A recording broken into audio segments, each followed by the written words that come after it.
Have you ever been out shopping, maybe picking up a few things for dinner, or enjoying a simple walk in the park, when all of a sudden, there it is again? That unwelcome, embarrassing, frustrating sensation. You try to brush it off, pretend it's nothing. You shift in your seat, you cross your legs, maybe you even laugh it off with a friend. But deep down, you're asking yourself, why does this keep happening to me? Is this just part of getting older? Will I ever feel normal again? If you've ever leaked a little, or rushed to the bathroom and didn't quite make it, let me just say this, you are not alone. And no, this is not something you just have to put up with because you're getting older. See, too many senior women, maybe even you, have been quietly dealing with bladder leaks. Feeling ashamed. Feeling like your independence is slipping away. Worried that someone might notice. Worried about going out, staying overnight, taking long car rides. Or even just sitting through church or a family dinner. But here's the truth that no one tells you loudly enough, this isn't just about accidents. It's about dignity, confidence, and living without fear. So let's talk about it. Openly. Honestly. Because guess what? Doctors have identified 8 everyday habits that could be making those little leaks happen more often, and for many women, just changing 1 or 2 of them can make a huge difference. In this video, I'm going to walk you through each of these habits, things you might be doing right now without realizing how much they're affecting your bladder. And more importantly, I'm going to show you how to start taking back control, starting today. Because this isn't just about avoiding a wet spot on your pants. This is about getting your life back. Your freedom. Your peace of mind.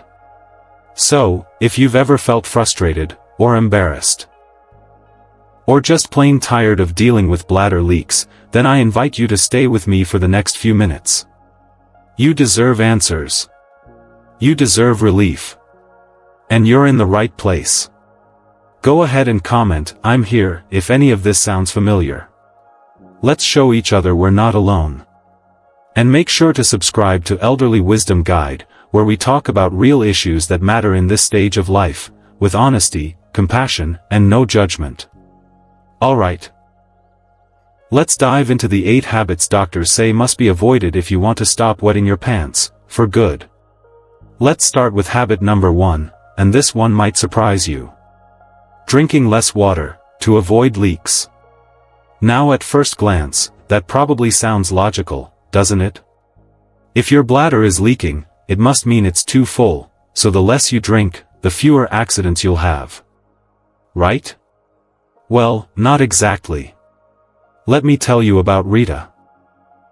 She's 72, lives alone, and loves tending to her small backyard garden. One day she started noticing she was having bladder leaks during her early evening walks. So she made a decision, no more water after 5 p.m. At first, she thought it was working. But within a few days, she felt dizzy, lightheaded, and constipated. Her mouth was always dry, her energy was lower, and strangely, the leaks didn't go away, they got worse. Why? Because when you don't drink enough water, your body becomes dehydrated. And when your bladder doesn't get enough clean fluid, your urine becomes concentrated, more acidic, more irritating. That makes the bladder lining more sensitive and more likely to spasm. And those spasms? They create that sudden urgency, that feeling like you've got to go right now, or else. So even though it sounds like less water would mean fewer leaks, it actually puts your bladder under more stress. You might not realize it, but dehydration is a common problem among older adults, especially women. And when you're not properly hydrated, your bladder becomes irritated, overactive, and a lot harder to control. Here's the better approach. Sip water throughout the day, don't chug, just take small sips regularly. Keep a water bottle or glass nearby. And yes, you can cut back on fluids 1 to 2 hours before bed to avoid those midnight wake-up calls. But don't starve your body of water. Because the truth is, a calm, well-hydrated bladder is much easier to manage than a dry, irritated one. You don't need to live thirsty to stay dry. Now, water is one thing. But let's talk about what else you might be drinking that's doing even more harm than you realize. Habit number 2, drinking too much caffeine. Let me introduce you to Margaret. She's 68, retired, and enjoys peaceful mornings on her porch. Her daily routine: a warm cup of coffee with the sunrise. Then another with breakfast. And usually, one more by mid-morning. By noon, she'd had 3 cups, and every day like clockwork, she was rushing to the bathroom all afternoon. Sometimes making it. Sometimes, not. Margaret thought nothing of it at first. "It's just coffee," she'd say. But here's what was happening behind the scenes. Caffeine, whether it's in coffee, tea, sodas, or even some chocolates, acts as a diuretic, which means it tells your kidneys, let's get rid of water faster. And it's also a bladder stimulant. It makes the bladder muscles more active, more twitchy, and far more likely to squeeze without warning. So if you're sipping on several cups of coffee or tea throughout the day, you're basically telling your bladder, get ready, we're going to be busy. And here's a common misconception: most people assume only alcohol causes urgency. But caffeine is often the bigger, sneakier culprit, especially because we drink it daily, and we rarely question it. Now, you don't have to give up your favorite mug entirely. But it's worth experimenting. Try switching to decaf, or even better, herbal teas that are naturally soothing, like chamomile or rooibos. And if you still want your morning pick-me-up, limit it to just 1 cup and avoid any caffeine after lunch. Because when your bladder isn't being poked and prodded all day by stimulants, it starts to relax, and so do you. Now, speaking of habits, let's talk about one of the sneakiest culprits of all. It doesn't come in a cup or a bottle. It's something you probably do every day without realizing how much it's affecting your bladder. Habit number 3, poor posture while sitting. Let me tell you about Louise. She's 75 and lives with her daughter and grandkids. She spends a lot of her day in a cozy recliner, watching her favorite shows, knitting, or just resting. At first, it seemed like the perfect way to relax, until the backache started. Then the hip pain. Then, the bladder pressure. Before long, she found herself struggling to hold her urine, even when she hadn't had much to drink. She was confused. She hadn't changed anything, except how much time she was spending sitting. Here's what many people don't realize: when you slouch, especially for long periods, you're compressing your bladder without even knowing it. Your pelvic organs, including your bladder, uterus, and bowel, are supported by a network of muscles and ligaments. But when you hunch over or sink into a recliner without support, all that pressure shifts forward and downward. Over time, this puts strain on the pelvic floor, the very group of muscles responsible for keeping everything in place and helping you control when and how you go. And yet, we rarely think about posture when it comes to bladder health. So, here's a simple fix. When you sit, especially for long stretches, make sure your feet are flat on the ground, your back is supported, and your spine is upright, not rigid, just supported. A small lumbar cushion behind your lower back can make a huge difference. And try not to stay seated for more than 30 to 45 minutes without standing up for a stretch or short walk. Your posture isn't just about your back. It's about protecting the entire system that keeps your bladder healthy. But, posture alone isn't enough. Not if the muscles that hold everything together are already weak. Which brings us to habit number 4, ignoring pelvic floor exercises. Now, this one hits home for a lot of women, especially those who've gone through childbirth, menopause, or simply the natural aging process. Joan is 70. She raised 4 kids and worked most of her life on her feet. For years, she accepted the occasional bladder leaks as just what happens after a certain age. She figured it was normal. But no one ever told her about Kegels. See, your pelvic floor muscles are like a sling, holding your bladder, your uterus, and your bowel in place. But just like any other muscle, they weaken over time if we don't use them. And the more those muscles weaken, the less control you have over when and how you go. There's a big misconception out there, that pelvic floor exercises are only for young women or new moms. But let me tell you, the women who need them the most are the ones who've already lived full, beautiful lives. Women like you. You don't need fancy equipment. You don't need a gym membership. Just a few minutes a day, even while you're brushing your teeth, watching TV, or lying in bed. Tighten those muscles like you're trying to stop the flow of urine, hold for a few seconds, then release. Start with 5 reps, and work your way up. It might feel odd at first, but stick with it. These little movements rebuild strength, improve control, and remind your body that you're still in charge. And while we're on the subject of muscles, there's another habit that's surprisingly common. And it's probably affecting your bladder every single night. Habit number 5, avoiding physical activity. Let me tell you about Clara. She's 80 and lives with her son after a minor fall last winter. It shook her confidence, understandably. Since then, she's stayed mostly in bed or on the couch. Just to be safe. She thought resting more would help her heal and stay in control. But something unexpected happened. Her bladder issues got worse. More urgency. More leaks. Less warning.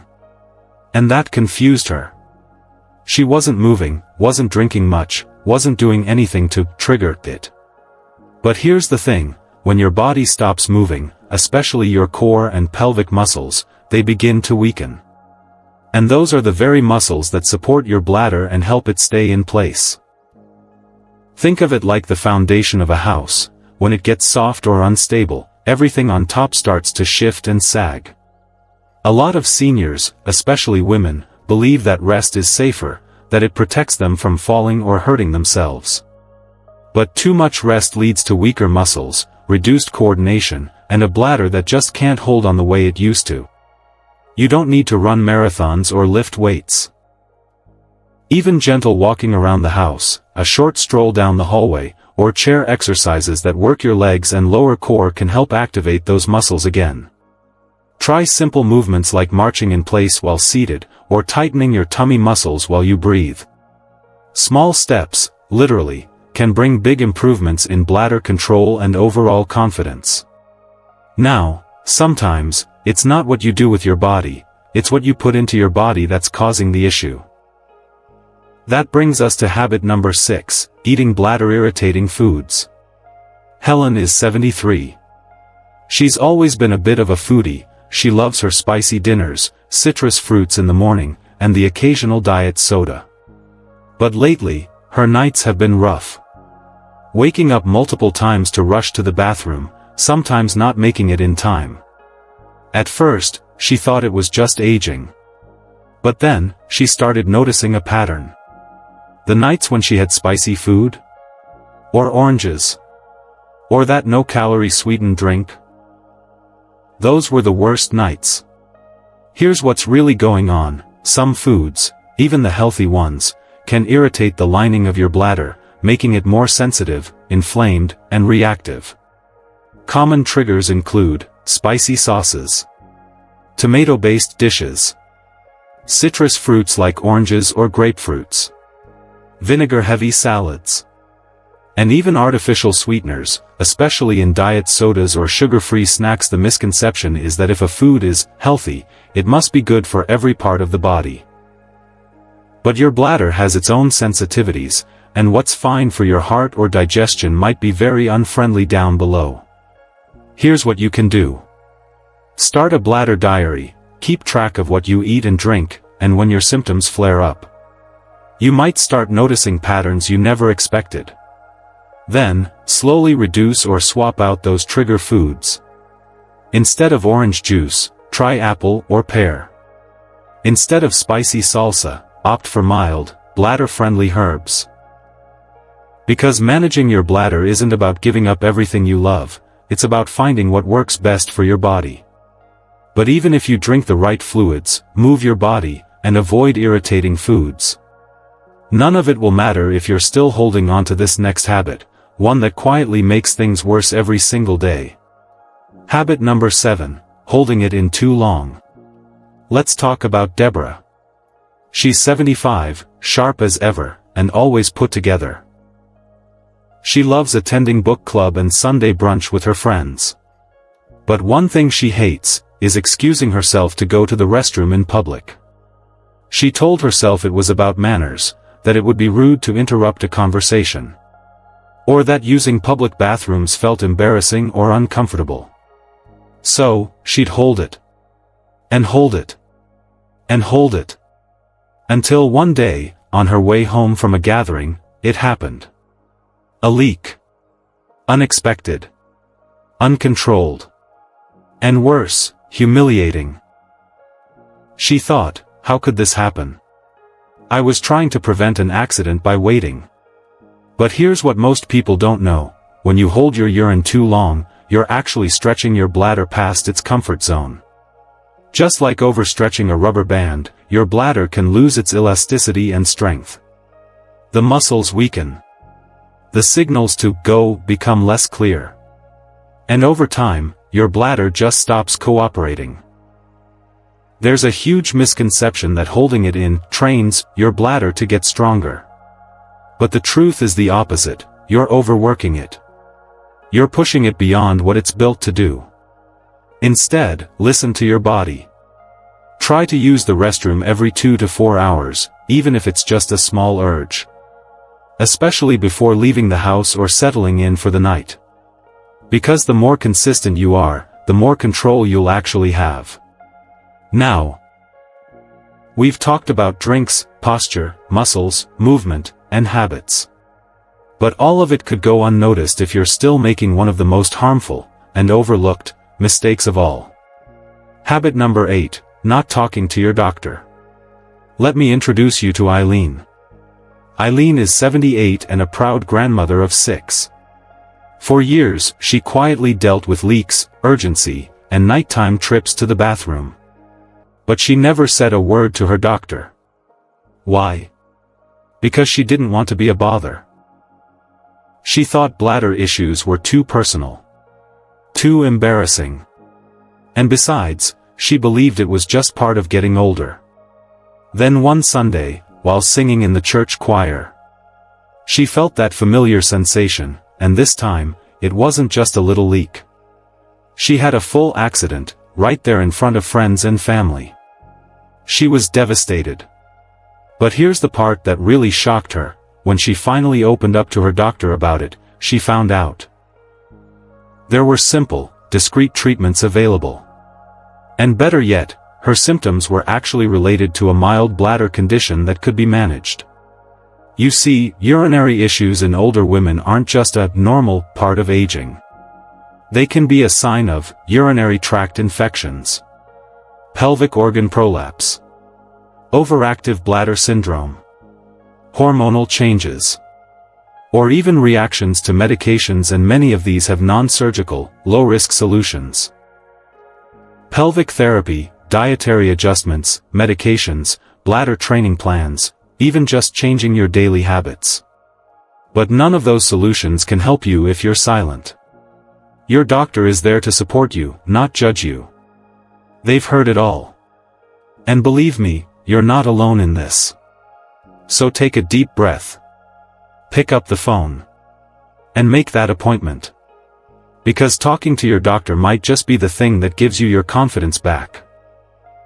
Now that we've covered these 8 powerful habits, let's take a moment to talk about what this really means for your life, your dignity, and your sense of freedom.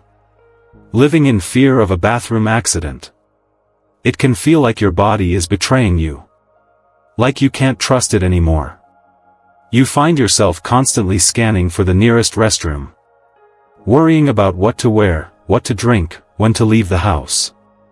Or whether you even should. And slowly, without even realizing it, you start shrinking your world. saying no to invitations, staying home just in case, hesitating to laugh too hard, walk too far, or sit too long. It can feel isolating, embarrassing, even shameful. But here's the truth you need to hear: right now, you are not alone. Thousands, millions, of women are facing this same struggle quietly. And too many of them think it's just the price of aging. That it's too late to change. That the damage is done. But it isn't. Not even close. This isn't just about avoiding leaks. It's about something much deeper. It's about reclaiming your confidence, your joy, your peace of mind, your dignity. Because you deserve to feel comfortable in your body. To walk into any room without fear. To live fully, without planning your life around the restroom. So, let me ask you this: did any of those 8 habits sound familiar? Have you caught yourself drinking less water? Skipping exercise? Holding it in out of politeness? Avoiding that conversation with your doctor? If you recognized even one of those, that's your starting point. Just one small shift, this week.